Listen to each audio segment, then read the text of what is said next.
बिस्मिल्लाहिर्रहमानिर्रहीम। अस्सलामु अलैकुम नाजरीन, मेरा नाम मोहम्मद उस्मान है और आप देख रहे हैं इल्मुल असरार। हज़रत अली अलैहिस्सलाम का फरमाने आली शान है कि इंसान सोचता है कि शायद उसका जिस्म छोटा सा है, हालांकि इसके अंदर एक बहुत बड़ा जहान पोशीदा है जिसकी इंसान को खबर नहीं।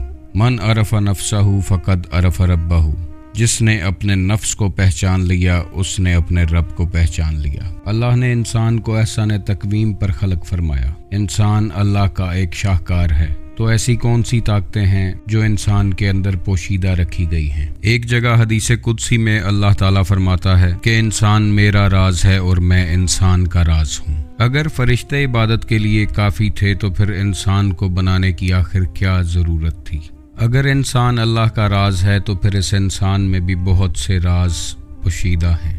कुरान पाक में अल्लाह फरमाता है कि और हम दिखाएंगे तुम्हें अपनी निशानियां खुले आसमान तले और खुद तुम्हारे अंदर, यहाँ तक कि तुम कह उठोगे कि यही हक है। तो आखिर वो कौन सी अल्लाह की निशानियां हैं जो इंसान के अंदर पोशीदा हैं। अगर इंसान इस दुनिया में पैदा होने, बच्चे पालने और एक दिन मरने के लिए आया है तो ये काम तो जानवर भी कर लेते हैं। इंसान को इस दुनिया में भेजने का मकसद कुछ और है। इंसान की हैसियत इस कायनात में क्या है और वो इस दुनिया में क्यों भेजा गया, आज इस राज से पर्दा उठाएंगे। इस वीडियो को आखिर तक देखिएगा, लाइक कीजिएगा, शेयर कीजिएगा और चैनल को सब्सक्राइब कीजिएगा ताकि हमारा और आपका राब्ता बना रहे। नाजरीन, हज़रत आदम अलैहिस्सलाम से लेकर अब तक इंसान के पास जितनी भी तारीख मौजूद है उसमें बहुत बड़े बड़े फिलोसफर्स, दानिश्वर, सूफ़ी, संत, फ़कीर, दरवेश सब एक ही बात कहते आए हैं कि अपने आप को जानना है, अपने अंदर की खोज करनी है, अपने अंदर के सफ़र पर रवाना होना है। अपने आप को जानने और पहचानने के लिए मुख्तलिफ मज़ाहब में मुख्तलिफ मशक़ें, रियाज़तें की जाती हैं। इन मशक़ों और रियाज़तों को कुछ लोग self awareness, spiritual awakening, spiritual enlightenment, Irfan नफ्स, इरफान ज़ात या खुदी का नाम देते हैं। हालांकि ये सब मार्फत इलाही के रास्ते हैं और इन सब की मंजिल एक ही है। ये एक ख़ास इल्म है जो ख़ास लोगों को अता होता है और इसकी खासियत ये भी है कि ये कसब से नहीं बल्कि मालिक की अता से मिलता है। इस इल्म को किताबों से हासिल नहीं किया जा सकता। जैसे एक सूफ़ी दरवेश का कौल है कि तुम नहीं पहुँच सकते अल्लाह तक इबादतों और रियाज़तों के साथ। अल्लाह का राज अहले इल्म के सीने में है, वो जिसको चाहे दे दे। नाजरीन, ईमान की ताकत इंसान को जन्नत तक तो पहुंचा सकती है, लेकिन जो रास्ता अल्लाह तक जाता है वो इश्क का रास्ता है। ये ऐसा इल्म है कि जिसे मिलता है उसके अंदर से इस इल्म की खुशबू आती है और ये इल्म बड़े बड़े फिलोसफर्स और दानिश्वरों को बहुत पीछे छोड़ जाता है। फ़लसफ़ी हमेशा अपनी अक्ल से सोचता है और सूझबूझ से मुख्तलिफ क़यास आराइयाँ करता है, जबकि अहले इल्म की बात उसका ज़ाती मुशाहिदा होती है। इसलिए अहले इरफान की अपनी एक अलग दुनिया है। अल्लाह ने 18,000 जहान इन्हीं अहले इरफान की परवाज के लिए पैदा फरमाए हैं। बिना इरफान हासिल किए उन जहानों तक रसाई नामुमकिन है। अगर आप गौर करें तो इस कायनात की हर मखलूक जैसे पैदा होती है वैसे ही मर जाती है, चाहे वो भेड़ बकरियां या जंगली जानवर हों या पेड़ पौधे हों, मगर इंसान जैसे पैदा होता है वैसे नहीं मरता। इंसान जब पैदा होता है तो वो दीन फितरत पर पैदा होता है, लेकिन जब वो इस दुनिया से जाता है तो कभी वो चंगेज़ खान, कभी हिटलर, कभी यजीद, कभी फ़िरौन बन कर जाता है, या वो कभी रूमी, इकबाल, बायजीद बस्तामी, सूफ़ी, संत, फ़कीर, दरवेश बनकर इस दुनिया से जाता है। इंसान अगर गिरने पर आए तो असफल साफिलीन में जा गिरता है और अगर उठने पर आए तो कलंदर का मकाम भी हासिल कर लेता है। यही इंसान कभी जानवरों से बदतर हो जाता है और कभी फरिश्तों से आगे निकल जाता है। इंसान जब अपने बारे में सोचना शुरू करता है तो अल्लाह ताला उसके लिए रास्ते बनाता है, उसे किसी अल्लाह वाले की सोहबत अता करता है जहाँ से उसे मार्फत इलाही अता हो जाती है। नाजरीन, जब इंसान की उम्र 40 साल से ऊपर हो जाती है तो वो इज्जत, दौलत, शोहरत सब कमा चुका होता है। फिर वो आसमान की तरफ देखता है और सोचता है कि आखिर मैं कहाँ से आया हूँ और इस दुनिया में क्यों भेजा गया हूँ। وہ یہ سوچتا ہے کہ اوپر وہاں ستاروں کے پرے کون کون سے جہان پوشیدہ ہیں۔ شاید وہ اپنا پہلا گھر ڈھونڈنے کی کوشش کرتا ہے۔ یہاں یہ جان لینا ضروری ہے کہ انسان کا جسم فانی ہے اور اس کی روح ابدی ہے۔ مٹی سے بنا جسم مٹی میں چلا جائے گا، لیکن روح جہاں سے آئی ہے وہ اپنے اصل مقام پر جانا چاہتی ہے۔ جب حضرت آدم علیہ السلام کا بت تیار کر لیا گیا اور فرشتوں کو سجدے کا حکم دیا گیا تو اللہ نے اس میں اپنی روح پھونکی۔ اسی لیے روح کی پیاس اللہ کی معرفت ہے۔ روح ہمیشہ اپنے خالق حقیقی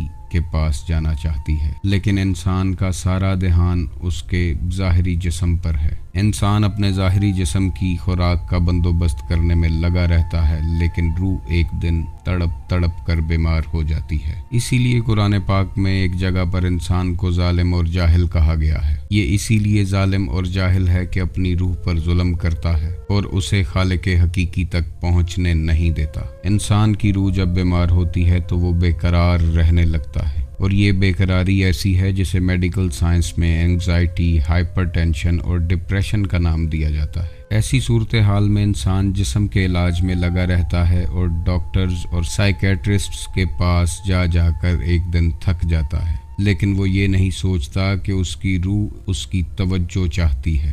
انسان کے اندر اللہ کا راز پوشیدہ ہے۔ انسان اور اللہ کے درمیان ایک بہت بڑا حجاب ہے جسے نفس کہتے ہیں۔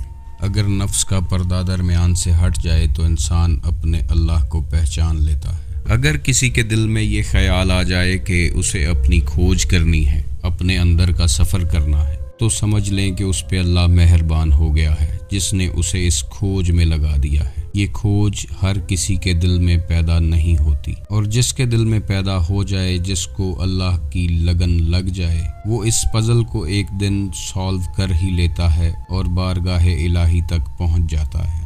اللہ نے ہر انسان کے اندر اپنا بیج رکھ کر بھیجا ہے، جس کے بارے میں حضرت میراں بھیک فرماتے ہیں: بھیکا بھوکا کوئی نہیں، سب کی گٹھری لال، گرہا کھولنا جانت نہیں، اس لیے بھے کنگال۔ اللہ کا یہ بیج ہر انسان میں موجود ہے، چاہے وہ ہندو، مسلم، سکھ، عیسائی، کسی بھی فرقے سے تعلق رکھتا ہو، کیونکہ ہر بچہ دین فطرت پر پیدا ہوتا ہے، اور یہ اس کے ماں باپ ہیں جو اسے سکھ، عیسائی، مسلم یا ہندو بنا دیتے ہیں۔ یہی وجہ ہے کہ اللہ والوں نے شریعت کی تعلیم کے بعد طریقت، حقیقت اور معرفت کے لیے کسی مرشد کامل کی تلاش کی۔